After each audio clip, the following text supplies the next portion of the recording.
ഈശോയിൽ പ്രിയപ്പെട്ടവരെ, നമ്മൾ വിശുദ്ധ യൗസേപ്പ് പിതാവിൻ്റെ തിരുനാൾ ആഘോഷിക്കുകയാണല്ലോ. ആ വലിയ വിശുദ്ധൻ്റെ ജീവിത വഴികളിലൂടെ ഒരു തീർത്ഥാടനം അത് വളരെ പ്രയോജനപ്രദമാകും. യൗസേപ്പ് പിതാവെന്ന ആ നീതിമാൻ വേദഗ്രന്ഥത്തിൽ വളരെ മറഞ്ഞു നിൽക്കുന്ന ഒരു വ്യക്തിയാണ്. യൗസേപ്പ് പിതാവിൻ്റെ ജീവിത വഴികളുടെ വെളിച്ചം അടുത്തു ചെന്ന് നിരീക്ഷിക്കുമ്പോൾ ഏറെ ദീപ്തമാണെന്ന് നാം തിരിച്ചറിയും. യൗസേപ്പ് പിതാവിനെ മനോഹരമായിട്ട് മത്തായി സുവിശേഷകനാണ് അവതരിപ്പിക്കുന്നത്. ആ ജീവിതത്തിൻ്റെ സൗന്ദര്യത്തെ, മഹത്വത്തെ വെളിപ്പെടുത്തുന്ന സുന്ദരമായൊരു വാക്യം 1-ാം അധ്യായം, മത്തായി സുവിശേഷം 1-ാം അധ്യായം 19-ാമത്തെ തിരുവചനം. യൗസേപ്പ് നീതിമാനാകിയാലും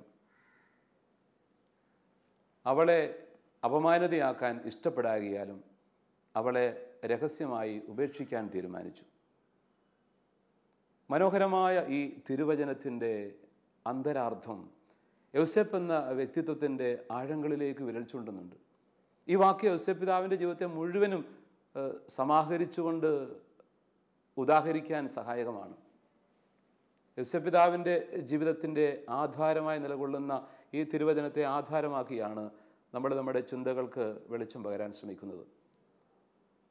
യൗസേപ്പ് നീതിമാനായിരുന്നു. യൗസേപ്പ് പിതാവിൻ്റെ നീതിബോധത്തിൻ്റെ അർത്ഥതലങ്ങൾ ഏറെയുണ്ട്. റൈച്ചസ് പേഴ്സൺ, റൈച്ചസ്നെസ് എന്നതിന് എബ്രായ ഭാഷയിൽ സാദിഖ് എന്ന പദം ഉപയോഗിക്കുമ്പോൾ അതിൻ്റെ മൂലഭാഷയായ ഗ്രീക്കിലും സമാനമായ അർത്ഥത്തിൽ തന്നെയാണ് ദിക്കായോസുനെ എന്ന പദം ഉപയോഗിച്ച് വരുന്നത്. അപ്പം മൂലഭാഷകളായ എബ്രായ, ഗ്രീക്ക് ഭാഷകൾക്ക് ഉള്ള ആന്തരിക അർത്ഥം തന്നെ ദൈവത്തിൻ്റെ കൽപ്പനകൾ അനുസരിക്കുന്ന വ്യക്തി, ദൈവത്തിൻ്റെ ഹിതം നിർവഹിക്കുന്ന വ്യക്തി എന്ന ഒരു ആശയമാണുള്ളത്. ഇത് വളരെ മനോഹരമായിട്ട് വേദഗ്രന്ഥത്തിൽ നമ്മൾ കാണുന്നുണ്ട്. ഉൽപ്പത്തി പുസ്തകം 6-ാം അധ്യായം 9-ാമത്തെ തിരുവചനത്തിൽ നോഹയെക്കുറിച്ച് ദൈവത്തിൻ്റെ വചനം പറയും. നോഹ നീതിമാനായിരുന്നു. ആ തലമുറയിലെ കറയറ്റ മനുഷ്യൻ, അവൻ ദൈവത്തിൻ്റെ മാർഗത്തിൽ നടന്നു. നോഹ നീതിമാനായിരുന്നു, അവൻ ദൈവത്തിൻ്റെ മാർഗത്തിൽ നടന്നു. അപ്പം ദൈവത്തിൻ്റെ മാർഗത്തിൽ നടക്കുക എന്നുള്ളത് തന്നെയാണ് നീതിമാൻ എന്നതിൻ്റെ അർത്ഥം. പുതിയ നിയമത്തിലേക്ക് വരുമ്പോൾ ഇതേ ആശയം തന്നെ നമ്മൾ കാണുന്നുണ്ട്. സക്കറിയ എലിസബത്ത് ദമ്പതികളുടെ ജീവിതത്തെക്കുറിച്ച് തിരുവചനം ഇങ്ങനെ പറയും. ലൂക്കാ സുവിശേഷം 1-ാം അധ്യായം 6-ാമത്തെ തിരുവചനം ഇങ്ങനെയാണ്: അവർ ദൈവത്തിന് മുമ്പിൽ നീതിനിഷ്ഠരും കർത്താവിൻ്റെ കൽപ്പനകളും പ്രമാണങ്ങളും കുറ്റമറ്റ വിധം അനുസരിക്കുന്നവരുമായിരുന്നു. കർത്താവിൻ്റെ കൽപ്പനകളും ചട്ടങ്ങളും കുറ്റമറ്റ വിധം അനുസരിക്കുക, അവൻ്റെ മാർഗത്തിൽ നടക്കുക, അതാണ് യഥാർത്ഥ നീതിമാൻ്റെ സ്വഭാവമായിട്ട് മാറുന്നത്. ഇനി എവിടുന്നാണ് നീതിമാൻ്റെ സ്വഭാവം വരുന്നത്? അതിൻ്റെ ഉറവിടം എവിടെയാണ്? അത് ദൈവം തന്നെയാണ്. യഥാർത്ഥത്തിൽ ദൈവത്തിൻ്റെ സ്വഭാവ പ്രത്യേകത തന്നെയാണ് നീതിമാനായിരിക്കുക എന്നുള്ളത്. സങ്കീർത്തനം 11-ാമത്തെ അധ്യായം 7-ാമത്തെ തിരുവചനം വളരെ മനോഹരമായിട്ടത് പറയും.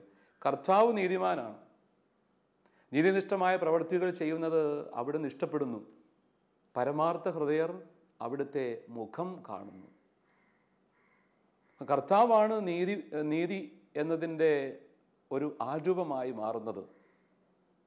അവിടുന്നാണ് യഥാർത്ഥത്തിൽ നീതിയുടെ ഉറവിടം. അവിടുന്ന് നീതിമാനാണ്. ദൈവത്തിൻ്റെ സ്വഭാവത്തിൻ്റെ സത്തയുടെ തന്നെ ഉള്ളാണ് നീതിബോധം എന്ന് പറയുന്നത്. പക്ഷെ ദൈവത്തിൻ്റെ നീതി ഉടമ്പടിയുമായിട്ട് ബന്ധപ്പെട്ട് തന്നെയാണ് വേദഗ്രന്ഥത്തിൽ കിടക്കുന്നത്. ദൈവം വിശ്വസ്തതയുടെ, കാരുണ്യത്തിൻ്റെ ഉടമ്പടി ബന്ധത്തിൻ്റെ ഉടമയാണ്. ദൈവവും മനുഷ്യനുമായിട്ടുള്ള ഉടമ്പടി ബന്ധത്തിൻ്റെ പശ്ചാത്തലത്തിലാണ് അവിടുത്തെ നീതിബോധം നാം തിരുവചനത്തിലൂടെ തിരിച്ചറിയുന്നത്. അപ്പോൾ ദൈവം തൻ്റെ നീതിബോധം കാരുണ്യത്തിലൂടെയാണ് പ്രകടമാക്കുക. ദൈവത്തിൻ്റെ നീതി കരുണാർദ്രമായ നീതിയാണ്.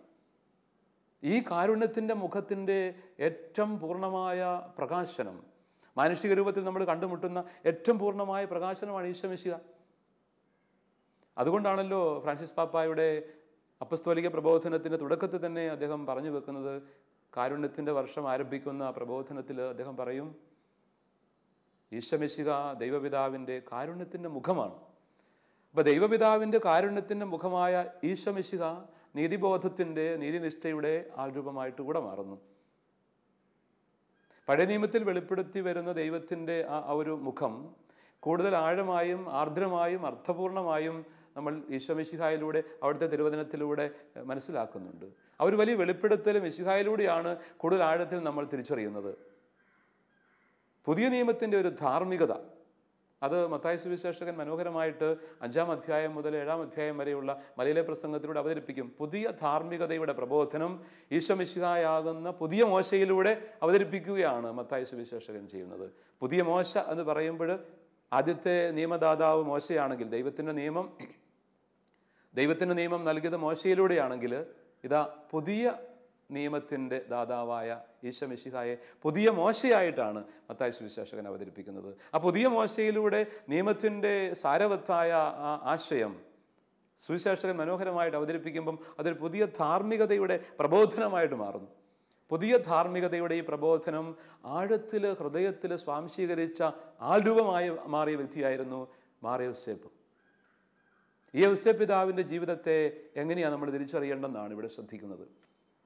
ഈശോ മിശിഹാ പഠിപ്പിക്കുന്ന ആ ഒരു ധാർമ്മികത, അത് കരുണാർദ്രമായ നീതിബോധമായിരുന്നെന്ന് നമ്മൾ തിരിച്ചറിയുന്നുണ്ടല്ലോ. എന്തായിരുന്നു ഈ കരുണാർദ്രമായ നീതിബോധം എന്ന് പറയുന്നത്? മലയിലെ പ്രസംഗത്തിൻ്റെ തന്നെ ഭാഗമായിട്ട് 5-ാം അധ്യായം 48-ാമത്തെ വാക്യം ഇങ്ങനെ പറയുമല്ലോ, നിങ്ങളുടെ സ്വർഗസ്ഥനായ പിതാവ് പരിപൂർണനായിരിക്കുന്നത് പോലെ നിങ്ങളും പരിപൂർണരായിരിക്കുക. അപ്പോൾ പിതാവിൻ്റെ ഹൃദയ ഭാവത്തിലേക്ക്, നീതിബോധത്തിൻ്റെ അർത്ഥതലങ്ങളിലേക്ക് മക്കളും എത്തിച്ചേരുക എന്നുള്ളതാണ് പരിപൂർണത. അതിൻ്റെ പൂർണ്ണതയിൽ ഒരിക്കലും അത് സാധ്യമല്ല മനുഷ്യനെന്ന നിലയിൽ നമുക്കറിയാം. പക്ഷേ ഈ പിതാവിൻ്റെ പരിപൂർണതയിലേക്ക് എത്തുക, അതിന് വ്യാഖ്യാനം എന്ന വിധം കുറച്ചുകൂടി മറ്റൊരു അർത്ഥം ആഴത്തിൽ കൊടുത്തുകൊണ്ടാണ് ലൂക്കാസ് സുവിശേഷകൻ താഴ്വരയിലെ പ്രസംഗം എന്ന നിലയിൽ സമാന്തരമായിട്ടുള്ള ആ പ്രഭാഷണത്തിൻ്റെ, ഈശോയുടെ പ്രഭാഷണത്തിൻ്റെ വഴിയിൽ ഇതേ ആശയം തന്നെ പറയുന്നത്, നിങ്ങളുടെ സ്വർഗസ്ഥനായ പിതാവ് കരുണയുള്ളവനായിരിക്കുന്നത് പോലെ നിങ്ങളും കരുണയുള്ളവരായിരിക്കുക. അപ്പോൾ പൂർണ്ണത എന്ന് പറയുന്നത്, ദൈവപിതാവിൻ്റെ പൂർണ്ണത കാരുണ്യത്തിൽ അധിഷ്ഠിതമാണ്. ആ നീതിബോധം, നീതിനിഷ്ഠ കാരുണ്യത്തിൽ അധിഷ്ഠിതമാണ്. അപ്പോൾ കരുണാർദ്രമായ ഒരു നീതിയാണ് ദൈവത്തിൻ്റെ നീതി. ആ നീതിയുടെ ആഴങ്ങളിലേക്ക് വളർന്നെത്തിയ വലിയ ഒരു പിതാവാണ് യൗസേപ്പ് പിതാവ്. യൗസേപ്പ് പിതാവിൻ്റെ ജീവിതം അതാണ് പഠിപ്പിക്കുന്നത്. യൗസേപ്പ് പിതാവിൻ്റെ ജീവിത വഴിയിലേക്ക് നമുക്ക് നേരിട്ട് കടക്കാം. യൗസേപ്പ് പിതാവിൻ്റെ ജീവിതം തുടങ്ങുന്നത് പരിശുദ്ധ കന്യകാമറിയത്തിന് ദൈവദൂതൻ മംഗളവാർത്ത അറിയിക്കുന്ന സന്ദർഭവുമായിട്ട് ബന്ധപ്പെട്ടാണ് സുവിശേഷ താളുകളിൽ. മാതാവിനെ അറിയിക്കപ്പെട്ട മംഗളവാർത്തയുടെ പശ്ചാത്തലം കൂടി നമ്മളൊന്ന് മനസ്സിലാക്കണം. വിവാഹ നിശ്ചയം കഴിഞ്ഞിരുന്ന കന്യയുടെ അടുത്തേക്കാണ് ദൈവദൂതൻ, ഗബ്രിയേൽ ദൂതൻ എത്തുന്നത്. അന്നത്തെ യഹൂദ പാരമ്പര്യം അനുസരിച്ച് വിവാഹത്തിന് 3 ഘട്ടങ്ങളുണ്ട്. ഒന്ന് വളരെ ചെറുപ്പത്തിൽ തന്നെ പറഞ്ഞു വെക്കുന്ന ഒരു രീതി, അത് അത്ര കണ്ട് പ്രസക്തമല്ല, പിന്നീട് മാറാം. അതൊന്നാമത്തെ ഘട്ടം. രണ്ടാമത്തെ ഘട്ടം വളരെ പ്രധാനപ്പെട്ടതാണ്, വിവാഹ നിശ്ചയം. ഈ വിവാഹ നിശ്ചയം ഇന്ന് നമ്മുടെ നാട്ടുനടപ്പുള്ള അല്ലെങ്കിൽ സഭയിൽ നടപ്പുള്ള വിവാഹ നിശ്ചയത്തിൻ്റെ അല്ലെങ്കിൽ ഒത്തുകല്യാണത്തിൻ്റെ ഒരു ശൈലിയിലല്ല മനസ്സിലാക്കേണ്ടത്. അത് പിന്നീട് വേണമെങ്കിൽ മാറാവുന്നതാണ്. വിവാഹമാണ് കൗദാശികമായ ബന്ധിപ്പിക്കൽ എന്ന് പറയുന്നത് സഭയിൽ.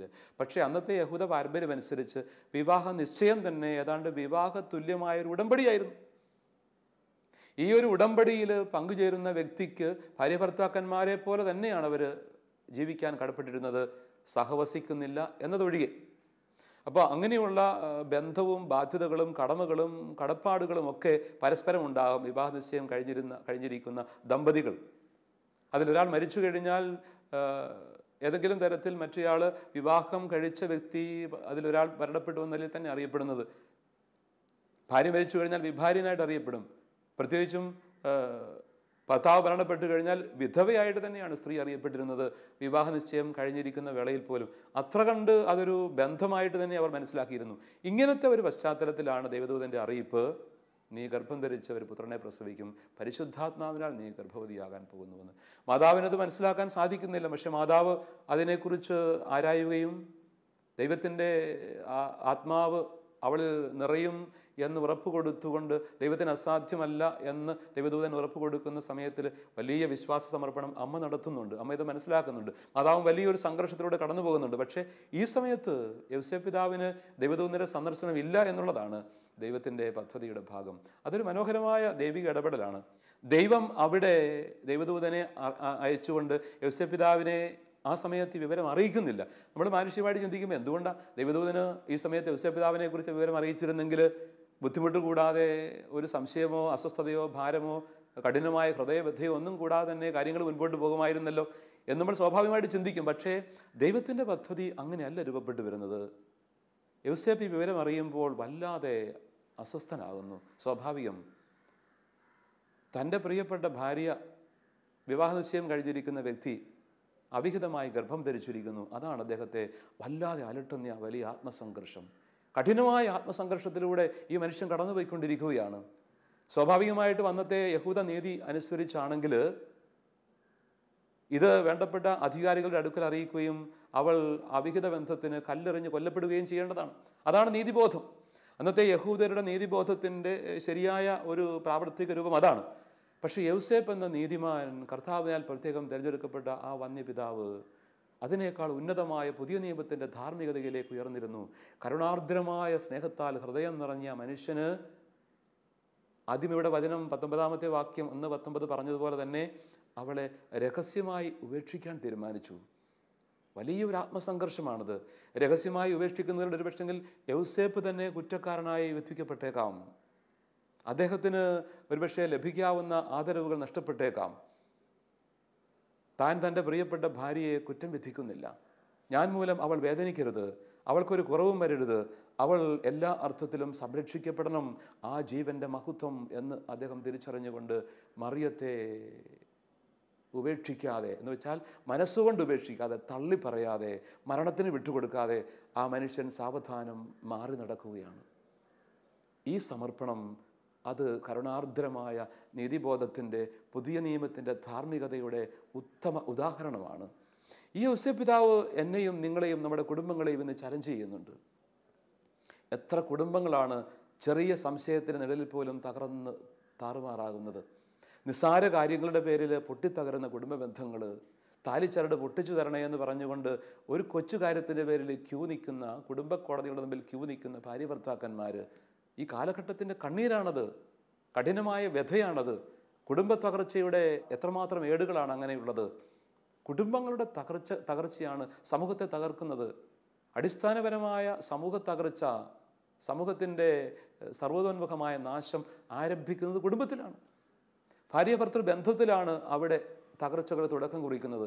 ഒരുപക്ഷെങ്കിൽ പാശ്ചാത്യ നാടുകളിലൊക്കെ വലിയ വിശ്വാസ തകർച്ച സംഭവിച്ചെങ്കിൽ, പലതരത്തിലുള്ള അധാർമികതകൾ സംഭവിച്ചെങ്കിൽ അതിൻ്റെ അടിസ്ഥാനപരമായ ഒരു കാരണമായിട്ട് നിലകൊള്ളുന്നത് കുടുംബ തകർച്ചയാണ്. കുടുംബ ബന്ധങ്ങൾ ഉലഞ്ഞു, കുടുംബ ബന്ധങ്ങൾ തന്നെ വേണ്ട വിധം അല്ലാതായി തീർന്നു. ഒരു താൽക്കാലിക സംവിധാനമായിട്ട് കുടുംബം മാറുന്നു. കൗതാശികമായ മാനങ്ങളില്ലെന്നായി. യഥാർത്ഥ വിശ്വസ്തതയുടെ ഉടമ്പടി ബന്ധങ്ങൾ നഷ്ടപ്പെട്ടു. അതാണ് കാരണം. അതുകൊണ്ട് വിശ്വസ്തതയുടെ താലിച്ചരടെന്ന് പറഞ്ഞ് ആശീർവദിച്ചുകൊണ്ട് തന്നെയാണ് പുരോഹിതൻ അത് അവിടെ പരികർമ്മം ചെയ്യുന്നത്. കുദാശാവേളയിൽ വിശ്വസ്തതയുടെ ഉടമ്പടി ബന്ധത്തിൻ്റെ ഒരടയാളമായിട്ടാണ് അവിടെ നൽകപ്പെടുന്ന ആ വിവാഹ വസ്ത്രം ആശീർവദിക്കുന്നത്.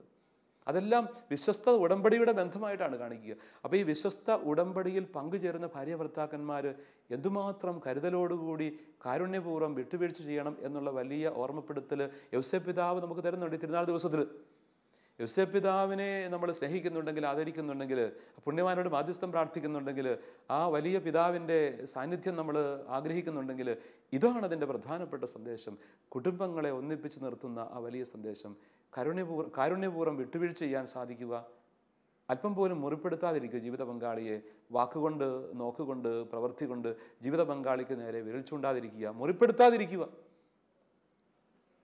എത്ര പരുഷമായ വാക്കുകളാണ് ചിലപ്പോഴൊക്കെ പങ്കാളിയുടെ വായിൽ നിന്ന് വരിക. അത് ഭാര്യയായിരിക്കും, ഭർത്താവായിരിക്കും. നിസ്സാര കാര്യങ്ങളുടെ പേരിൽ വല്ലാതെ മനം നൊന്തു പോകുന്നു. കഠിനമായൊരു വാക്ക്, വ്രണപ്പെടുത്തുന്ന വാക്ക്, എന്തിനു കൊള്ളാം നിന്നെയൊക്കെ, ഒരു ചോദ്യം ഭർത്താവിൻ്റെ വായിൽ നിന്നോ, നിങ്ങളെ കൊണ്ട് എന്ത് ഉപകാരം, നിങ്ങൾക്കതിന് കഴിവുണ്ടോ, ഇങ്ങനെയുള്ള ചോദ്യങ്ങളൊക്കെ ഭാര്യയുടെ വായിൽ നിന്ന് വന്നു കഴിഞ്ഞാൽ അത് ജീവിതത്തെ മൊത്തം താറുമാറാക്കാൻ മാത്രം അത്ര കഠിനമായ ഒരു മുറിപ്പാടാണത്. ഈ കഠിനമായ മുറിപ്പാടുകൾ ഉണ്ടാവാതിരിക്കുക പ്രധാനമാണ്. അഥവാ എന്തെങ്കിലും അറിഞ്ഞോ അറിയാതെയോ ഉണ്ടായെങ്കിൽ മാപ്പ് ചോദിക്കാൻ, കാരുണ്യപൂർവ്വം വിട്ടുവീഴ്ച ചെയ്യാൻ, മറന്നു കളയാൻ സാധിക്കുന്ന ആ വിശാല ഭാവത്തിലേക്ക് നമ്മൾ വളർന്നെത്തണം. യോസേപ്പ് പിതാവിൻ്റെ ജീവിതത്തിൽ മറ്റൊരു പ്രധാന കാര്യം, അദ്ദേഹം സ്വപ്നങ്ങളുടെ മനുഷ്യനാണെന്നാണ്. ദൈവത്തിൻ്റെ മാർഗത്തിൽ നടന്ന മനുഷ്യൻ, ദൈവഹിതം അന്വേഷിച്ച മനുഷ്യനായിരുന്നു. സ്വപ്നങ്ങളുടെ മനുഷ്യൻ, പൂർവ്വ യോസേപ്പ് സ്വപ്നങ്ങളുടെ മനുഷ്യനായിരുന്നു. ഇതാ ഈ പുതിയ നിയമത്തിലെ കാവൽ പിതാവായ യോസേപ്പ്, തിരുക്കുടുംബത്തിൻ്റെ നാഥനായ യോസേപ്പ് സ്വപ്നങ്ങളുടെ മനുഷ്യനാണ്. എന്ന് വെച്ചാൽ ദൈവം അയച്ച സ്വപ്നങ്ങൾ. പൂർവ്വ യോസേപ്പിൻ്റെ സ്വപ്നങ്ങൾ അല്ലെങ്കിൽ മറ്റുള്ളവരുടെ സ്വപ്നങ്ങൾ യോസേപ്പ് വ്യാഖ്യാനിച്ചെങ്കിൽ യോസേപ്പ് പിതാവിൻ്റെ സ്വപ്നങ്ങൾക്ക് ദൈവം തന്നെ വ്യാഖ്യാനം കൊടുത്തെന്ന് പറയാം. അല്ലെങ്കിൽ ദൈവമാണ് ആ സ്വപ്നങ്ങൾ തന്നെ നൽകിയത്. യോസേപ്പ് പിതാവിന് വലിയ പ്രതിസന്ധികൾ ഉണ്ടാകുന്നുണ്ട്.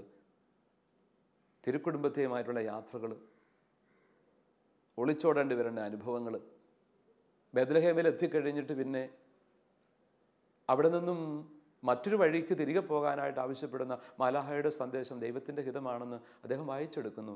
ദൈവപുത്രനല്ലേ ജനിച്ചിരിക്കുന്നത്, പിന്നെന്തിനാ ഈ ഒരു ഒളിച്ചോട്ടം, എന്തിനാ ഒരു ബലഹീനത ആവശ്യമുണ്ട് ഇവിടെ എന്നൊന്നും ഒരു മറുചോദ്യങ്ങളില്ല. ദൈവത്തിൻ്റെ ഹിതം മാത്രമായിരുന്നു അദ്ദേഹത്തിൻ്റെ അന്വേഷണങ്ങൾ. അദ്ദേഹത്തിൻ്റെ സ്വപ്നങ്ങൾ ദൈവസ്വപ്നങ്ങളായിരുന്നുള്ളതാണ് സത്യം. അപ്പോൾ ദൈവത്തിൻ്റെ സ്വപ്നങ്ങൾ എന്താണെന്ന് തിരിച്ചറിയുക എന്നുള്ളതാണ് നമ്മുടെ ജീവിതത്തിൻ്റെ ആകത്തുകയായി മാറേണ്ടത്. അതിനകത്ത് സഹനമുണ്ടാകും, കഷ്ടപ്പാടുണ്ടാകും, ബുദ്ധിമുട്ടുകളും സമർപ്പണവും എല്ലാം ഉണ്ടെന്ന് ഓർക്കണം.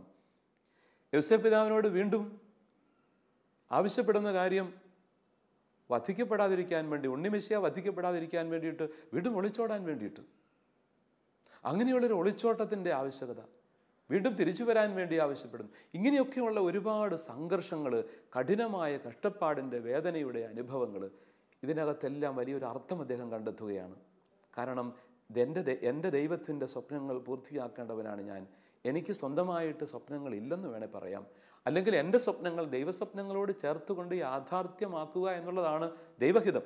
ആ ഒരു സത്യം അത് തിരിച്ചറിഞ്ഞുകൊണ്ടാണ് അദ്ദേഹത്തിൻ്റെ ഓരോ ചുവടുവെപ്പും. ഈ ചുവടുവെപ്പുകളിൽ ഒരിക്കലും ഇടറാതിരിക്കുന്നു എന്നുള്ളതാണ് യോസേപ്പ് പിതാവിൻ്റെ വലിയ സുഹൃതം. പ്രിയപ്പെട്ടവരെ, നമ്മുടെയൊക്കെ ജീവിതങ്ങളിൽ എന്തുമാത്രം സ്വകാര്യമായ സ്വാർത്ഥപരമായ സ്വപ്നങ്ങളാണ് നമ്മൾ കൊണ്ടു നടക്കുന്നത്. അതൊക്കെ തകർച്ചകളിലേക്ക് നമ്മളെ എത്തിക്കും. ദൈവത്തിൻ്റെ ഹിതം അന്വേഷിക്കാതെ പോകുന്നതാണ് നമ്മുടെ സ്വപ്നങ്ങൾ തകർന്നു പോകുന്നതിൻ്റെ കാരണവും. അഥവാ ആ സ്വപ്നങ്ങൾ നമ്മൾ നിർബന്ധപൂർവ്വം യാഥാർത്ഥ്യമാക്കാൻ ശ്രമിക്കുമ്പോൾ നമ്മളും കുടുംബവും സമൂഹവും പോലും തകരുന്നതും. അതുകൊണ്ട് ദൈവത്തിൻ്റെ ഹിതം അന്വേഷിക്കുന്ന, ദൈവമാർഗത്തിൽ നടക്കുന്ന നീതിനിഷ്ഠയുടെ തലത്തിലേക്ക് യോസേപ്പ് പിതാവിൻ്റെ കരം പിടിച്ചുകൊണ്ട് നമുക്ക് നടന്നു കയറാം. യോസേപ്പ് പിതാവ് കാവലാളായിരുന്നു. അത് മറ്റൊരു പ്രധാനപ്പെട്ട സന്ദേശമാണ്. തിരുക്കുടുംബത്തിൻ്റെ കാവലാളായിരുന്നു. തിരുക്കുടുംബത്തെ കാത്തു സംരക്ഷിക്കാൻ വേണ്ടി കരം ചേർത്ത് പിടിച്ച ഒരു മനുഷ്യൻ. ദൈവം അദ്ദേഹത്തെ നിയോഗിച്ചു ഈശോമിശിഹായുടെ വളർത്തു പിതാവായിട്ട്. കാവൽ പിതാവാണ് അദ്ദേഹം. തിരുക്കുടുംബത്തിൻ്റെ മാത്രമല്ല, ഇപ്പോൾ തിരുസഭയുടെയും ലോകം മുഴുവൻ്റെയും കാവൽ പിതാവ്. അപ്പൻ കുടുംബത്തിന് കാവലാളാകേണ്ട വ്യക്തിയാണ്. അതുപോലെ അമ്മയും ആ അർത്ഥത്തിൽ തന്നെ. അപ്പോൾ കാവലാളാകുക എന്നുള്ള വലിയ ദൗത്യം കുടുംബത്തെ സംബന്ധിച്ചിടത്തോളം പ്രധാനപ്പെട്ടതാണ്. അപ്പൻ കാവലാളാകാൻ വേണ്ടി സമർപ്പിതനാവേണ്ട വ്യക്തിയാണ്. അതിനകത്ത് ത്യാഗമുണ്ട്, സമർപ്പണമുണ്ട്, വലിയ കഷ്ടപ്പാടുകളുണ്ട്. അതൊരു കാവലാളാകുക എന്ന് പറഞ്ഞു കഴിഞ്ഞാൽ ഏതെങ്കിലും ശത്രുവിൻ്റെ ആക്രമണത്തിൽ നിന്ന് മാത്രം വീടിനെ രക്ഷിക്കുക എന്നുള്ള അർത്ഥമൊന്നുമല്ല. നീതിനിഷ്ഠയുടെ കാവലാളാകുക, ധാർമ്മികതയുടെ കാവലാളാകുക, സുവിശേഷ മൂല്യങ്ങളുടെ കാവലായി മാറുക. എൻ്റെ കുടുംബത്തിൽ സുവിശേഷ മൂല്യങ്ങൾ ജീവിക്കുന്നുണ്ടോ എന്ന് ഉറപ്പുവരുത്തേണ്ട വ്യക്തി അപ്പനും അമ്മയാണ്. സുവിശേഷത്തിൻ്റെ അടിസ്ഥാന പാഠങ്ങൾ ജീവിതത്തിൽ പ്രാവർത്തികമാക്കിക്കൊണ്ട് ആ സുവിശേഷം ജീവിക്കുക. അപ്പോഴാണ് നമ്മൾ കാവലായി മാറുന്നത്. മക്കൾക്ക് വിശുദ്ധമായ പാഠങ്ങൾ പങ്കുവെച്ചു കൊടുക്കുക ജീവിതം കൊണ്ട്. പലപ്പോഴും വളരെ സങ്കുചിതമായിട്ട് ചിന്തിക്കുന്നു. ഞാനും എൻ്റെ സ്വന്തം കാര്യമെന്ന് മാത്രം ചിന്തിച്ച് ഒതുങ്ങുന്നു നമ്മൾ കുടുംബത്തിൽ പലപ്പോഴും. സ്കൂളിൽ പഠിക്കുന്ന കുട്ടി തൻ്റെ പൊതിച്ചോറിൽ നിന്ന് ഒരു ഇത്തിരി ചോറോ ഒരു കറിയോ ഒരു പാവപ്പെട്ട കുഞ്ഞിന് കൈമാറി എന്ന് വീട്ടിൽ വന്ന് പറയുന്നെന്ന് കരുതുക. അല്ലെങ്കിൽ 2 പേനയോ പെൻസിലോ കയ്യിലുണ്ടായിരുന്നൊരു കുട്ടി ഒരു പേന ക്ലാസ്സിൽ പേനയില്ലാതിരുന്നൊരു കുട്ടിക്ക് കൈമാറിയെന്ന് സന്തോഷത്തോടെ വീട്ടിൽ വന്ന് പറയുമ്പം എന്താ അപ്പൻ്റെ മറുപടി? നിനക്ക് വേറെ തൊഴിലൊന്നും ഇല്ലായിരുന്നു, നിനക്ക് നിൻ്റെ കാര്യം നോക്കിയാൽ പോരെ, വല്ലവരുടെയും കാര്യത്തിൽ തലയിടേണ്ട കാര്യമൊന്നും നിനക്കില്ലല്ലോ. ഇതെന്ത് നീതിബോധം? സത്യത്തിൽ അതെന്തൊരു തിരിച്ചടിയാണ്. ആ കുഞ്ഞിൻ്റെ ഉള്ളിൽ ദൈവം കൊടുത്ത വിശുദ്ധമായ ഒരു ചിന്ത, സ്നേഹത്തിൻ്റെ പങ്കുവയ്ക്കുന്ന ഒരു ധാർമ്മിക ബോധം, അത് ആ കുഞ്ഞിൽ നിന്നും നുള്ളിയെടുത്ത് കളയുന്ന അപകടകരമായ അവസ്ഥ. ഇതെത്രയോ നിർഭാഗ്യകരമാണ്. പലപ്പോഴും നമ്മുടെ കുടുംബങ്ങൾ, നമ്മുടെ കുടുംബനാഥന്മാരും നാഥന്മാരും ഒക്കെ ഇതിനെക്കുറിച്ച് ആഴത്തിൽ ചിന്തിക്കേണ്ടതല്ലേ. നമ്മളൊത്തിരി ഇടുങ്ങിപ്പോകുന്നു. പണ്ടൊക്കെയുള്ള കൂട്ടുകുടുംബങ്ങൾ അല്ലെങ്കിൽ കൂടുതൽ മക്കളുടെ കുടുംബങ്ങളിൽ പരസ്പരം സ്നേഹിച്ച് പങ്കിട്ട് ഇല്ലായ്മകളിൽ ചേർത്ത് പിടിച്ച് കരം ചേർത്ത് പിടിച്ച് മുമ്പോട്ട് നീങ്ങുന്ന ആ ഒരു അനുഗ്രഹത്തിൻ്റെ ഒരു ഇടമൊക്കെ പലപ്പോഴും നഷ്ടപ്പെട്ടു പോയില്ലേ. അന്നൊക്കെ കുഞ്ഞുങ്ങൾ സ്നേഹപൂർവ്വം പങ്കുവയ്ക്കുമായിരുന്നു കൂടുതൽ. ഇല്ലായ്മകൾ അവരെ വളർത്തി അവരുടെ വ്യക്തിത്വത്തെ കൂടുതൽ പാകപ്പെടുത്തിയെടുത്തു. ഇന്ന് 1, 1.5 ആയിട്ട് ചുരുങ്ങിപ്പോയി ഉണ്ടെങ്കിൽ തന്നെയും. അങ്ങനെ ചുരുങ്ങിപ്പോയപ്പോഴോ എന്ത് സംഭവിച്ചു? ആർക്കും ഒന്നും കൊടുക്കാൻ മനസ്സില്ലെന്നായി. അപ്പനും അമ്മയും മക്കൾക്ക് വേണ്ടി മാത്രം നിലയിൽ സമ്പാദിച്ചു കൂട്ടിയതൊക്കെ അവർ സ്വന്തം കാര്യത്തിന് വേണ്ടി മാത്രം ഉപയോഗിച്ചു. പിന്നെ അപ്പനും അമ്മയ്ക്കും വേണ്ടി പോലും കൊടുക്കാൻ അവർക്കൊന്നും ആവശ്യമില്ലെന്നായി തുടങ്ങി. അതുകൊണ്ടാണ് സംഭവിക്കുന്നത്, എന്തെങ്കിലുമൊക്കെ കുറച്ച് കഴിയുമ്പോൾ ജോലിയും കാര്യങ്ങളുമൊക്കെ ആയിട്ട് മക്കൾ മാറിപ്പോകും. പിന്നീട് അപ്പനും അമ്മയും തിരിഞ്ഞു നോക്കാൻ അവർ കാണില്ല. കാരണം ആ പാഠങ്ങളൊന്നും കുടുംബത്തിൽ പഠിപ്പിച്ചിട്ടില്ലത്രേ. യഥാർത്ഥ സുവിശേഷത്തിൻ്റെ പങ്കുവയ്ക്കുന്ന ആർദ്രമായ അനുഭവങ്ങൾ കൊടുക്കാൻ കഴിയാതെ, അത്തരം മൂല്യങ്ങൾക്ക് കാവലായി മാറാൻ കഴിയാതിരുന്നത് കൊണ്ട് എന്തു പറ്റി?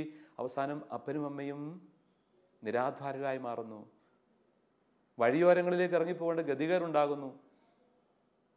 അല്ലെങ്കിൽ വൃദ്ധമന്ദിരങ്ങളിലേക്ക് അവരെ നടത്തിവിടുന്നു. ഇങ്ങനെയുള്ള ദുരവസ്ഥകൾ ഇന്ന് ധാരാളം വർദ്ധിച്ചു വരുന്നു. കുടുംബത്തിൽ ആരംഭിക്കുമെല്ലാം. ഒരു സമൂഹത്തിൻ്റെ നിർമ്മിതി ആരംഭിക്കുന്നത് കുടുംബത്തിലാണ്. വീട്ടിൽ തുടങ്ങാത്തോളം നാട്ടിൽ വിജയിക്കില്ല. എല്ലാം വീട്ടിലാണ് ആദ്യം ആരംഭിക്കേണ്ടത്. അതുകൊണ്ട് വീട്ടിൽ നമുക്ക് തുടങ്ങാം. യോസേപ്പിതാവിനോട് ചേർന്നുകൊണ്ട് വീട്ടിൽ ഒരു സുവിശേഷം നമുക്ക് ആരംഭിക്കാം. ആ സുവിശേഷത്തിൻ്റെ പ്രകാശമാണ് സാവധാനം ചുറ്റുവട്ടങ്ങളിലേക്ക്, ഇടവക സമൂഹത്തിലേക്ക്, ജോലിയിടങ്ങളിലേക്ക്, അങ്ങനെ സമൂഹത്തിൻ്റെ വിവിധ മേഖലകളിലേക്ക് പ്രസരിക്കേണ്ടത്. അവിടെ യഥാർത്ഥ നീതിബോധം ഉണ്ടാകുമ്പോൾ നീതിബോധമുള്ള, ധാർമ്മികതയുള്ള ഒരു സമൂഹം രൂപപ്പെട്ടു വരും. നമ്മുടെ നാട് അനുഗ്രഹം നിറഞ്ഞതായി മാറും. അതിന് ഞാനും പ്രിയപ്പെട്ട സഹോദര സഹോദരി, നീയുമാണ് ഉത്തരവാദിത്വം ആദ്യം ഏറ്റെടുക്കേണ്ടത്. നമുക്ക് ഒരുമിച്ച് കൈകോർത്ത് നീങ്ങാം. യോസേപ്പിതാവിൻ്റെ തിരുനാൾ അനുഗ്രഹീതമായി നമുക്ക് അർത്ഥപൂർണമായ ഈ ചിന്തകളോട് ചേർത്തുകൊണ്ട് ധ്യാനിച്ചുകൊണ്ട് ആഘോഷിക്കാം. യോസേപ്പിതാവിനെ നമ്മുടെ കാവൽ പിതാവായി നമുക്ക് സ്വീകരിക്കാം. ആ പിതാവിൻ്റെ മാധ്യസ്ഥം തേടാം. യോസേപ്പ് നാമധാരികളായ എല്ലാവർക്കും ഈ തിരുനാളിൻ്റെ മംഗളങ്ങൾ വളരെ സ്നേഹത്തോടു കൂടി ആശംസിക്കുന്നു. ദൈവം എല്ലാവരെയും സമൃദ്ധമായിട്ട് അനുഗ്രഹിക്കട്ടെ. ഈശോ മിശിഹായ്ക്ക് സ്തുതിയായിരിക്കട്ടെ.